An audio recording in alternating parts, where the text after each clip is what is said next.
Halo, halo. Halo, Kembali lagi di ruang ngobrol. Kenapa, Riz? Oh, nggak ada di situ. Ada. Dia mau ngambil komik H2O Reborn. Nggak apa-apa deh, openingnya agak-agak berantakan, tapi nggak apa-apa.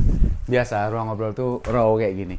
Nah, ini dia. Nah, ini dia, aku mau protes dulu ya nanti. Silakan Mas Andreas. Teman-teman, kami minta maaf sekali di konten vlognya ruang ngobrol tentang launchingnya H2O Reborn. Aku bilang akan ada full video tentang acara launchingnya gitu. Tapi kami minta maaf banget bahwa setelah kami pertimbangkan lagi, kelihatannya kami hanya bisa ngasih highlight.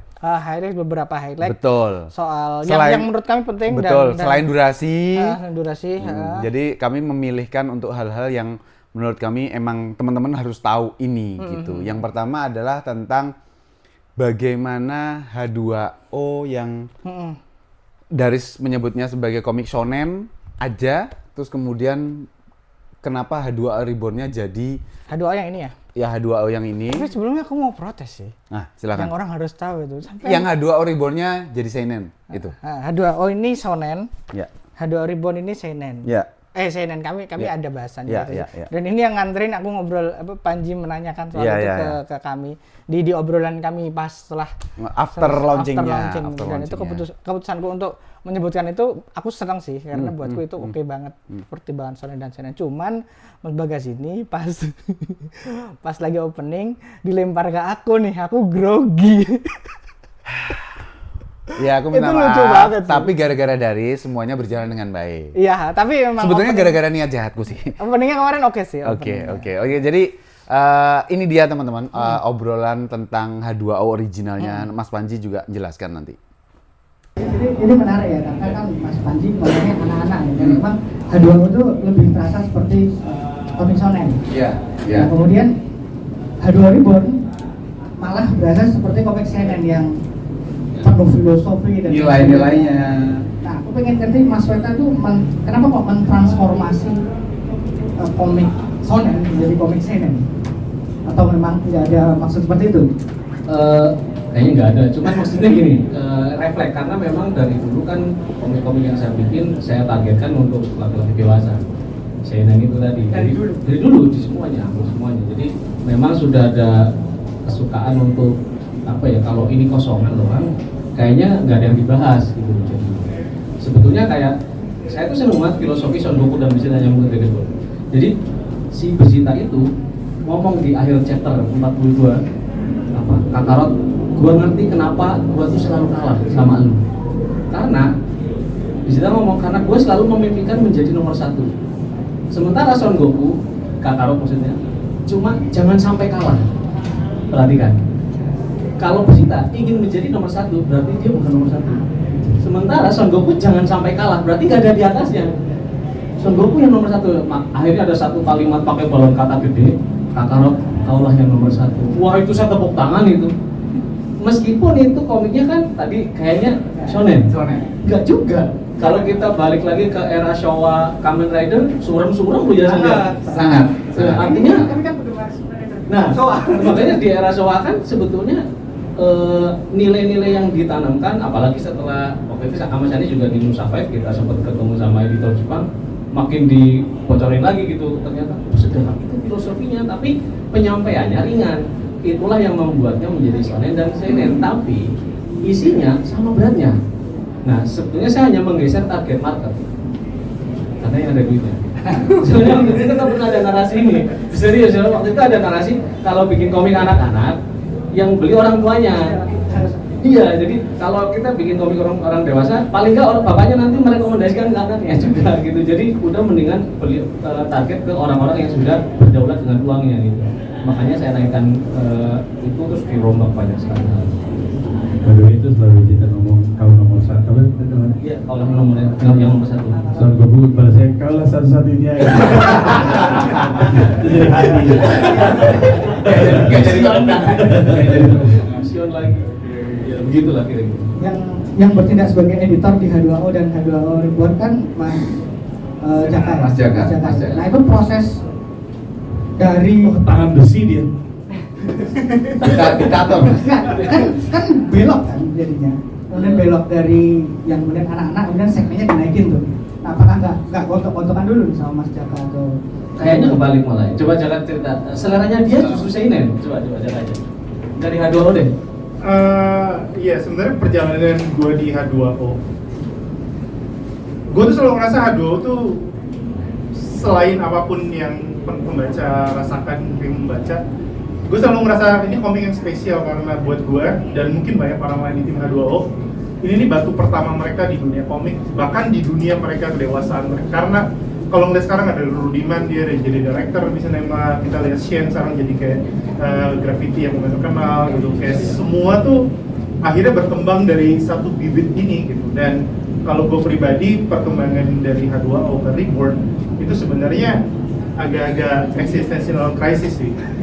gue ngobrol di Pacific Place, dia ada time gue tuh ngerasa gue udah umur 30 nih, terus gue ngerasa gue tuh pengen banget bikin sesuatu yang buat gue sendiri matters gitu. Dan gue akhirnya memutuskan untuk bilang ke Panji, bilang ke Shani, gue mau mundur dari H2O ini karena I need to get something. Tapi mereka memutuskan bahwa lu nggak bisa kabur, saya nggak bisa cabut dari sini karena kalau lu cabut dari sini siapa yang lanjutin gitu. Dan akhirnya mereka tuh memutuskan kayak lu mau kerja sama siapa? Gue bilang cuma ada satu nama waktu itu. Sekarang satu lagi udah bareng. Itu ada dua nama, Ervan sama Sweta Kartika, like the top of the top gitu. Gue ngerasanya gue pengen sama mereka itu kayak gunung yang mau gue kejar gitu. Jadi ada time juga gue ngerasanya mungkin itu kayak internal dari kita semua gitu. Bahwa ngerasa ini saatnya kita jadi lebih dewasa dikit gitu. Dan kalau ngomongin soal pitch beneran udah kayak jodoh aja gitu. Ketika gue bilang gue mau kerja sama Sweta pun juga bilang dia mau kerja sama gue. Jadi kayak for some reason tuh kayak klop gitu loh. Jadi kayak nggak ada beneran gontok-gontokan yang oh ini kita mesti keep yang A, kita mesti keep yang B, kita mesti ngelepasin yang lain gitu. Gue sih ngerasa mungkin emang itu udah kayak apa ya, kayak zamannya, kayak gue ngerasa kayak oh ini 30, gue mau dewasa dikit. Terus Sweta pun juga abis dari Nusantara Ranger, dia ngerasa kayak kayak ada cerita sedikit yang dia dulu kayak belum nikah gitu, lupa. Tapi kayaknya ada kegelisahan soal anak dan teknologinya gitu deh, tapi kamu lupa sih. Cuma ada itunya sih, ya itu sih, gue sebagai karya yang merepresentasikan zaman dan kreatornya, gue rasa kayak 9 tahun, 10 tahun lalu itu yang bikin kita gitu. Kita pengen bikin sesuatu yang lebih matang gitu. Tapi ada cerita dulu waktu hampir selesai Nusantara Ranger. Kita Mas Ani kan dulu. Selesai, coba guyonan aja Mas Ani, misalnya apa kabar tuh H2O mobil tuh. Terus ya gitulah kayak gitu kan. Terus Jaka mau keluar dulu, kok gitu gitu, soalnya begini misal bilang sama Panji, aku mau lanjutin H2O tapi Jaka ada terus dia langsung berhenti di mobil itu, benar Swet, iya, kita telepon Pan telepon dia, terus kita yang meeting lagi di efek itu. Nah, itu tadi tentang H2O dan H2O Reborn-nya. Nah, sekarang tuh yang menarik buat kami juga adalah bagaimana proses kreatif terutama take over-nya Mas Sweta. Dari H2O ke H2O. Apakah Mas Sweta komik apa ini? Enggak gitu dong. gitu. Tapi ini menarik sekali. Kolam komik ada Mas Jaka, ada Mas Ani, ada Mas Panji sebagai executive producer. Terus bagaimana ternyata menurutku serius dibutuhkan sekali kerjasama yang luar biasa intens antara editor dengan komik artisnya komik kreatornya. Itu gimana caranya? Kalau bahasanya Mas Jaka adalah saling men-challenge. Jadi spring idea kayak gimana? Maksudnya kayak mentalin idenya Mas Sweta jadi lebih tinggi, lebih bagus. Jadi Mas Sweta lempar gagasan gini sama Mas Jaka di kalau gini gimana? Jadi tugas Mas Jaka sebagai editor H2O Reborn itu adalah membuat apa yang sudah dirancang Mas Sweta menjadi lebih upscale lagi. Kemudian Mas Sweta bilang diskusi kami sangat lama kan, terutama soal karakter Sita katanya. Iya, itu bagus banget. Itu lama sekali dan itu sinergi seperti itu adalah yang terjadi di manga Jepang. Editorial manga Jepang. Bahkan ketemunya sering sekali ya. Untuk antara mangaka sama editornya. menelurkan betul. Makanya ini hal yang buat kami itu hal yang menarik dan mungkin sampai batas tertentu kami tiru dalam konten dan yang lain juga. Iya. Dan nanti Mas Hani Budi sebagai Pimret, editor Dia yang juga, menyambungkan semuanya. Betul itu akan cerita bagaimana sih ritme kerjanya segala macam. Nah, ditonton aja. Nah, sekarang masuk ke Reborn, terus kemudian Mas Weta tadi udah cerita siasatnya dia men-tackle kan sebenarnya. Nge-take over ya. Gitu. Tapi maksudnya secara keseluruhan pressure kayak gimana sih yang ada atau emang nggak ada gitu untuk semuanya, atau misalnya dari Mas Panji sebagai eksekutif produser, ya udah jalan aja lah, percaya gitu. Terus kemudian dari Mas Hani ada hal-hal yang harus enggak, yang H2O original harus ada nih yang ini. Terus kemudian dari Mas Jaka yang sebagai benang merahnya nih untuk kayak gimana. Nah itu sebagai orang yang lanjutin tuh ada nggak Mas hal-hal kayak gitu? Saya dulu ya. Kalau saya tuh gini, saya tuh sangat realistis aja dalam perusahaan karena ini bisnis dan industri yang mana ada keterlibatan keuangan. Saya nanya dulu ke Sandi, ini habis berapa? Sandi jawab jujur, segitu Sandi gitu. Punya bapak ini, nah terus, terus gitu. Ya kan langsung realistis kan? Ya. Ntar biar pancing hitungnya gampang, sehingga langsung tak pikir ini tak format ini di pesawat ya, tak bikin 21 chapter, tak babak jadi 3 biar enak. Karena aku tahu udah ngerti beberapa kali kan di Koloni, satu buku tuh idealnya 7 chapter gitu. Tadinya mau 24, terus kan dibagi 38, wah nanti ketebelan. Waktu itu harga buku itu tidak, kita ngomongin 2015 itu kayaknya belum ada harga komik yang mahal banget. Lama-lama kan orang jadi kaya tuh, nggak tahu apa yang terjadi ya di Indonesia, tapi kolektor komik tuh jadi tajir aja dan mau beli yang mahal gitu. Akhirnya langsung tak putuskan, hitungannya detail, jadi 21 chapter yang kerja ini orang semua ini akan tayang sama 21 bulan, tak fix ke dia supaya dia ngitung duitnya kan bayang habisnya segini ya, silakan diterima apa tidak itu gagasan itu gitu ya. Selanjutnya saya lemparkan. Kebetulan masih ada duitnya waktu itu. Masih ada duit waktu itu. Nggak, tapi wow, gemah. Nggak, tapi nggak ada rasa khawatir apapun, dan nggak, kami semua sih, siapa yang nggak percaya sama Sweta coba dari sisi penceritaan. Karena waktu itu saya ingat ngomong ke Shani, nggak tahu ngomong ke Jaka juga. Sejumlah halaman pertama yang saya baca itu tuh langsung ya, udah gila kali ini orang. Karena kalau dari sisi saya dengan segala hormat saya tahu nama besarnya, tapi belum benar-benar terpapar sama karyanya. Jadi waktu ngelihat untuk pertama kali itu saya kaget, baca komik bisa ngos-ngosan, baca komik bisa merinding gitu. Itu kemudian membuat saya merasa ya ini kalau bisa disebut investment yang tepat guna, dan memang pada akhirnya kelihatan kok respon masyarakat terhadap H2O Reborn itu sampai di level lahir karya lain lagi gitu, kayak apa namanya, drama teater itu. Mana kepikir saya ada orang yang begitu menyukai komik sampai level seperti itu gitu. Dan akhirnya saya datang juga waktu itu, ketemu juga sama mereka, keren juga pertunjukannya. Dan kalau bukan karena kualitas penceritaan dan pengkaryaan yang brilian dari Sweta, nggak jadi barang mau itu, siapa yang mau bikin? Ya mungkin. Jadi buat saya sih senang aja bisa terlibat dalam sebuah karya yang bagus dan ada terus di Indonesia. Saya baru aja kemarin saya tuh nonton ADMS dan Twilight Orchestra bikin konser temanya video game. Terus fun fact, ketika ADMS memulai karirnya, saya baru lahir tahun 79. Itu orang umur 65 tahun, mukanya lebih muda dari saya. Dia dan Sandiaga Uno awet muda. Kesimpulannya masker uang itu ada. Tapi waktu itu ADMS bilang bahwa waktu dia bikin konser video game pertama, dan itu sekitar berapa belas tahun yang lalu, itu tuh rugi dia rugi, tapi dia bilang, gue pengen banget sih ini ada karena ini perlu ada, dan mungkin bisnisnya tidak masuk akal pada saat itu, tapi suatu hari bisnisnya akan masuk akal, tentu dengan proses yang benar dan proses yang berjalan terus. Maksudnya pertanyaan kan jalan terus kan butuh modal. Ya kita cari aja siapa yang sepakat dengan ide ini dan menjalankan mimpinya terus menerus gitu.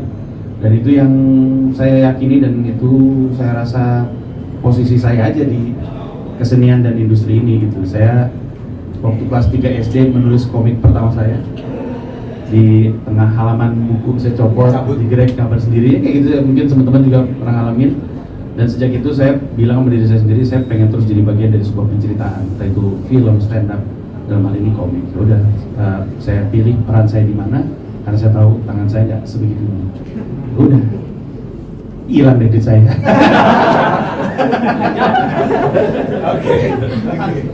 Oke. Dari Mas Ani, Mas Jaka nih soal rebornnya ini, nyambunginnya benang merahnya. Sebenarnya awalnya itu ternyata pitch-nya malah sama sekali baru ya Seth ya, kalau nggak salah dulu ya. Iya, nggak sama sekali nggak. Tapi akhirnya Bapak nggak setuju. Bapak nggak setuju karena tetap harus ada kaitannya. Kan tadi, gitu. Pak. Iya.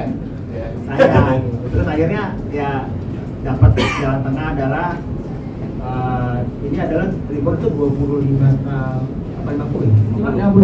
tahun setelah 25 ke 75. setelah H2O yang Laksmananya udah Laksmananya Bantah. berubah. Jadi ini lah Istilah yang tepat. Ya, ini kan Ya. avatarnya tak masukin juga sebagai Iya betul. apresiasi. Gitu. Jadi intinya di tengah dapat jalan tengahnya sih itu. Tetap masih jadi satu universe yang sama gitu ya. Tapi sudah berbeda. Boleh dibilang berbeda zaman. Sebagai editor yang nyambungin benang merah, sementara tadi Mas Jaka kan bilang yang pertama itu ya emang segitu gitu. Kalau dari gua sih, kalau gue selalu balik ke inti ceritanya, ke tema cerita yang mau diangkat. Dalam artian lu mau disambungin, mau bikin cerita baru, mau bikin apapun itu, tugas gue sebagai editor dan asisten waktu itu adalah gue jadi springboard idea buat Sweta aja. Gue men-challenge Sweta terus gitu, bahwa lu mau ngomongin apa sih gitu dalam tulisan anak teknologi itu, apa yang mau diomongin pada saat itu ya. Terus bukan ngomong filosofi sih, mungkin apa ya, lebih ke argumen cerita waktu itu gitu, bahwa apa yang baru ya gitu, kayak Ramayana, kita semua orang mungkin ketika ditaruh Ramayana orang udah tahu gitu skripnya tentang apa ceritanya, orang udah punya bayangannya gitu. Terus ada ide lah bahwa gimana kalau kita bawa cerita ini dari bahkan waktu itu pikirannya adalah ada penceritaan yang lain nih gitu, dari sudut pandang waktu itu dari, kalau di Sri Lanka adalah Ravana yang baik ternyata gitu, ada sudut pandang itu gitu. Oke, ini ketika ceritanya kita balikin, argumennya apa ya gitu. Dan tugas gue sih sebenarnya instead of kayak ngurusin chronological ataupun benang merah, itu lebih ke men-challenge bisa sejauh mana sih cerita yang mau dibawa gitu. Oke. Dia point of view-nya bagus banget. Jadi waktu itu yang ngasih data, jadi kayak misalnya sebelum ada H2O, dulu waktu itu saya punya semacam gagasan celetukan, saya pengen bikin tokoh yang nggak good looking, tapi kepergiannya ditangisi. Itu belum ada barangnya. Tak desain tokoh anak pang. Waktu itu baru ngedesain dengan aku, belum ada H2O. Waktu itu peristiwanya masih keliling-keliling dagang komik di Jingga waktu itu. Di suatu hotel di Medan tuh gambar karakter itu. Terus pas ada ini kayaknya ini saatnya dia lahir gitu. Pas ngomong Jaka, aku mau ada karakter anak pang. Apa yang bisa diulik nih? Aku pergi dia yang ngolahnya. Kita bikin pang yang inspiratif, bukan yang rebel. Karena kan narasinya dulu apa nih? Karena kalau kita lihat pang kayaknya cuma rebellion doang. Dulu rebel dalam konteks apa nih? Apa yang dilawan sih sebetulnya gitu? Dilawan nyambung ke narasi AI. Waktu itu AI itu kayaknya malah nggak bahas itu. Memang cuma mau bahas kesadaran soalnya konsepnya. Kesadaran, terus akhirnya lahirlah jadi ya udah bungkusnya namanya artificial intelligence ini, yang siapa sangka hari ini jadi rame gitu, meskipun hal lain yang diramekan. Iya. Tapi akhirnya itu kayak gitu cara mengeksekusi. Jaka itu sama kayak pas ke Ervan waktu Manusia, nggak ada nulis. Kita tuh ketemuan terus lama, kayak ngedate aja tuh, terus dapat oke pulang, kan Bandung gitu, dia Jakarta, terus ketemu lagi, bukan Dunkin Donat lah. Ada aja, ada uangnya di situ. Starbucks angel terus akhirnya terus itu membahas akhirnya pulang lagi kadang-kadang di grup Biasanya ada pameran dulu tuh kayak di JDC gitu-gitu, Nyamperin. kamu nyamperin. nyamperin. Kita ngomongin Sita waktu itu. Sita tuh karakter terakhir yang kita tahu. Wujudnya, bentuknya formnya kayak nggak ada wujudnya waktu itu sih itu apa kan dia remaja terus ini apa ya formnya ya aduh itu paling terakhir bayangin tokoh yang krusial didesain paling terakhir nggak ada gambarnya sama sekali. Kita nggak tahu. Nggak ada. Kita bingung apa ya ini formnya terus peran krusial apa ya ngerti krusial cuma maksudnya dia men-trigger apa sih di cerita ini nantinya oh itu lama banget itu kayak gini gagal ada lah orang kalau tanya seperti yang remaja kan ya kita pernah bikin remaja sampai kita putuskan dia harus buta. Oke, itu tadi teman-teman 2 highlight yang menurut kita teman-teman harus tahu sih. Teman-teman harus ngerti itu. Nah, setelah ini sayangnya waktunya memang mepet banget ya. Mepet banget. Jadi karena gini ya, karena kami itu kan sebagai moderator biasanya punya kebiasaan untuk menanyakan banyak hal. Iya. Banyak. Itu aja kemarin tuh ada 2 pertanyaan yang emang belum terlontarkan. Tapi nggak apa-apa lah. Maksudku jadi ketika waktu untuk bertanya pada pengunjung itu kami benar-benar mepet gitu. Sampai harus diingatkan itu mohon maaf sekali buat teman-teman M-Block. Ini waktunya tinggal segini. Oke lah. Sehingga hanya cukup untuk 3 penanya. Dan pertanyaannya gitu. cukup singkat-singkat. Nah, akan kami sampai pertanyaannya bagus-bagus by the way, bagus. Nanti sebagaimana pertanyaannya nanti bisa ditonton sendiri. Iya. Tapi intinya teman-teman bahwa mudah-mudahan Riz ya kedepannya akan sekelumit yang kita kasih ke teman-teman ini juga bisa membuat teman-teman yang lain merasa betapa pentingnya editorial ke apa komik badinya itu kayak kalau kerja sendiri tuh ya hasilnya punya kita sendiri gitu tapi kalau ada komik badi itu menyenangkan. Kerjasama antara Bang Panji yang mendanai, Mas Sani yang menyambungkan semuanya, dan Mas Jaka yang terus men-challenge Mas Weta tentang gagasan-gagasannya. Dan Mas Weta yang memang seorang mastermind, kreator yang luar biasa juga jadi punya bukan batasan, jadi punya pemikiran-pemikiran tentang ego yang kemudian harus disasarkan kemana, ide yang harus disasarkan kemana. Ini prosesnya menarik sekali. Dan itu H2O Reborn emang akhirnya menjadi karya yang sangat-sangat mumpuni. Untuk yang kesekian kalinya, emang salah satu produk komik masterpiece Indonesia. Kami tidak bosan-bosan untuk menyarankan teman-teman untuk membeli H2O Reborn. Karena kalau belum pernah beli yang sebelumnya, beli yang ini tuh harga 240.000 tuh udahlah worth it. Itu sangat worth it. Betul. Oke. Karena cetakannya juga bagus. Yes, itu dia. Oke teman-teman, terima kasih yang udah nonton dan mohon maaf sekali hanya bisa menyajikan ke teman ngobrol itu highlightnya aja. Gitu. Sekali lagi juga kita mengucapkan makasih buat Kolam Komik, Mas Weta, Mas Panji, Mas Sani sama Mas Jaka. M-Block juga yang udah Mas Denis juga jangan lupa. Mas Denis Adisuara yang udah mempercayakan Ruang Ngobrol untuk memandu launchingnya H2O Reborn Omnibus. Thank you. Makasih. Sampai ketemu di undangan selanjutnya. Gak gitu dong. Terima kasih, langsung aja. Ini kan sudah terbit Omnibus ya, jadi kan dulu kan 3 volume terus Omnibus jadi semakin besar lah IP ini. Apakah ada rencana untuk lebih membesarkan IP ini? Misalnya diterbitkan kerjasama dengan Subaku kan mungkin bahasa Inggris, atau mungkin ada cerita-cerita di sekitarnya seperti sudah ada Drupadi, kan kisah Drupadi punya 5 suami itu juga bisa kan jadi IP. Atau mungkin ada alih wahana yang lain seperti film mungkin, atau film animasi, atau film live action gandeng studio di India mungkin. Jadi kenapa India? Ya kan cerita namanya cerita. Gitu, mungkin itu pertanyaan. Terima kasih. Mas siapa? Iman. Oh Mas Iman. Mau langsung dijawab atau Sini aja. Jangan lupa. Ya makanya Mas Iman. Untuk sementara ya kami sih pengennya sih tentu ada kanal media yang lain ya. Semoga awalnya ini dulu bisa banyak orang gitu yang baca. Di sini ada yang beneran belum pernah baca H2O Reborn.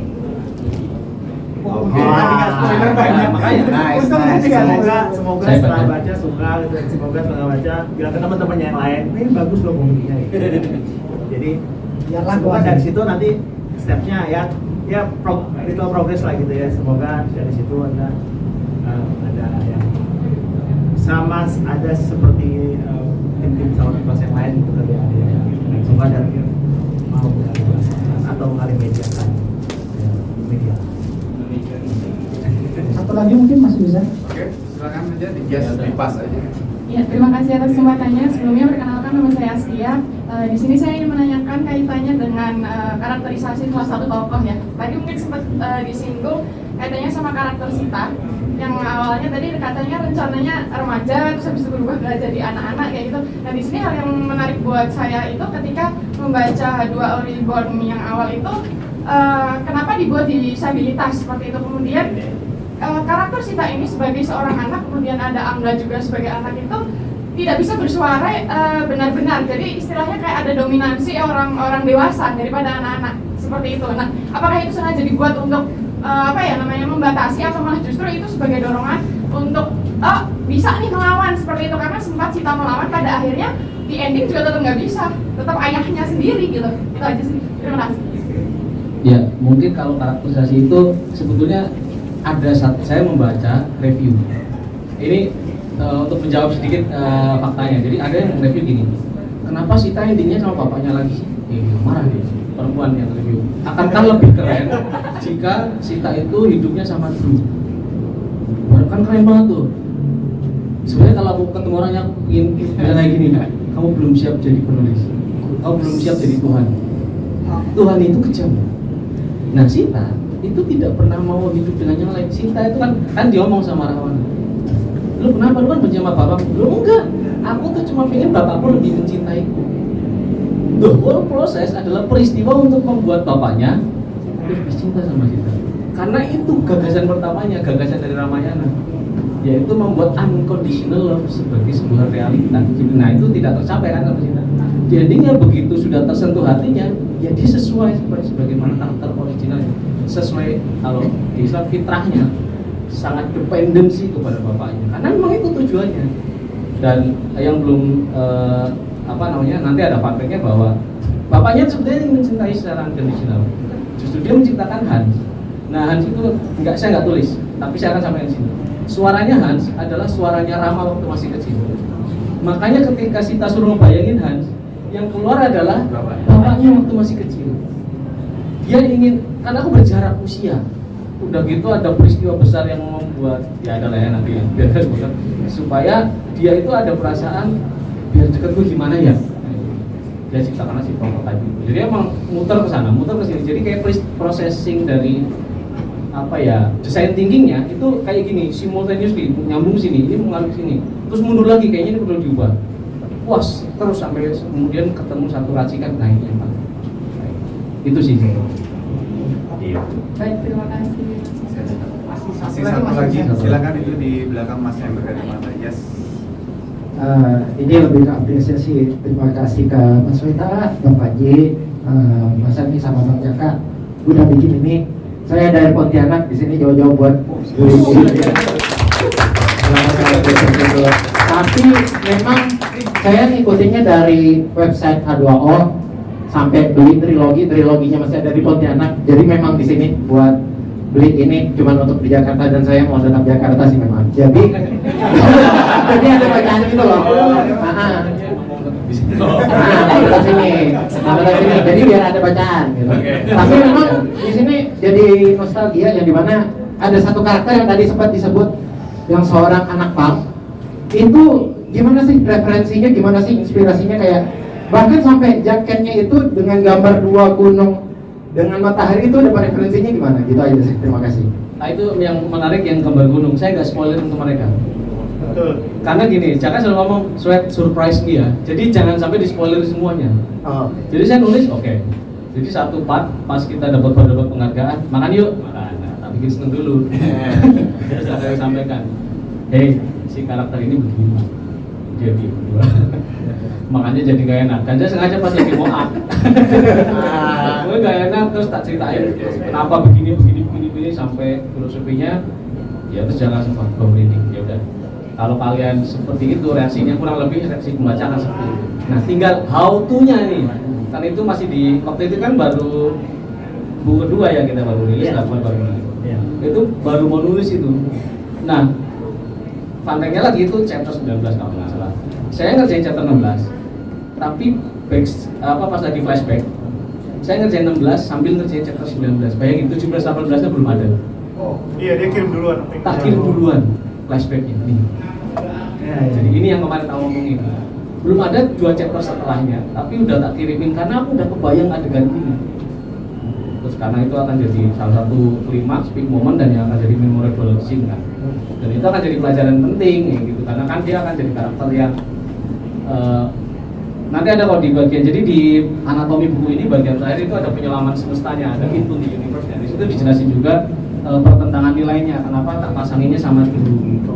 Kenapa karena dulu dia dibaca, terus jadi ada nilai-nilai yang sengaja diadu emang di situ. Salah satunya itu paling triggering. Dan itu emang cita-cita saya. Jadi saya harus tercapailah gitu. Dan berhasil. Jadi waktu itu tayang,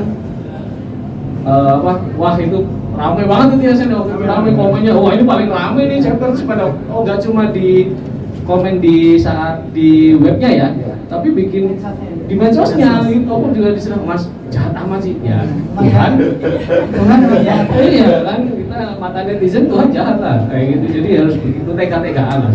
Tapi kan akan memberikan pesan. Itu sih. Mungkin Jaka juga mau nambah. Gue lupa ngomong. Soal tadi menjawab soal disabilitas. Mungkin pendek aja.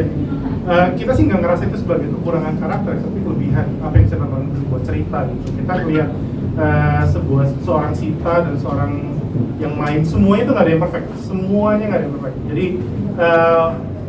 ketika membuat karakter, rule di saya adalah selalu kekurangannya apa? Kekurangannya handicap. Semua orang nggak ada yang sempurna. Terus soal Rajin, gue lupa sih apakah gue pernah ngasih juga ke Sweta, tapi dulu sebelum gue ngerjain kopi, gue sempat jadi fotografer di majalah Girlfriend Indonesia. Kerjaan pertama gue tuh motret komunitas taring babi, isi komunitas punk di Indonesia. Terus gue sempat memangkasnya. Kayaknya itu salah satu yang aku kasih buat reference looknya mereka gitu. Dan mencoba membuat representasi yang benar gitu. Nggak cuma orang punk, tapi juga orang disabilitas gitu. Kayak bagaimana mereka nggak sesuai penilaian masyarakat. Oke, terima kasih sudah diingatkan berkali-kali sama pastinya. Oke, sebelumnya ada pengumuman sebentar. Habis ini akan ada book signing sama Sweta di bawah. Nanti antrinya 10-10 ya. Jadi 10. Oke. Terus ya kalau teman-teman nggak harus nunggu di sini, boleh langsung ke bawah juga. Ini butuh ditandatangan dulu, aku udah beli Spidol Silver. Oke. Ini aja buat apa? Memori ya. Terus ini intermezzo dikit dari kami. Kami ada konten sama Mas Sweta bahas Hadua Reborn itu 1 jam. Mungkin kalau mau pengen nonton di YouTube channel kami orang ngobrol bisa, itu kita 1 jam full bedah Hadua Reborn. Yes, itu dia. Kita banyak diem sih, maksudnya ngomong terus. Oke, terima kasih ya buat teman-teman yang udah hadir, yang udah nanya juga, terutama teman-teman kolam komik bisa hadir komplit. Thank you atas ceritanya. Terima kasih. Ini Mas Sweta signing di kanvas. Ntar di bawah. Ada lagi ya, ini khusus yang ini aja. Kalau yang signingnya harus di bawah.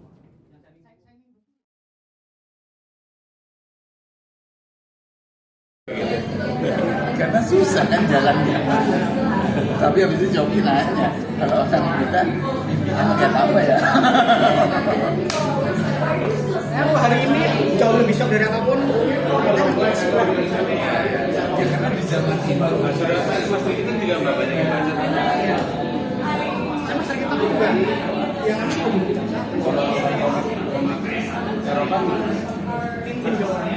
yang lama yang ada di Indonesia. Karena komik Eropa kalau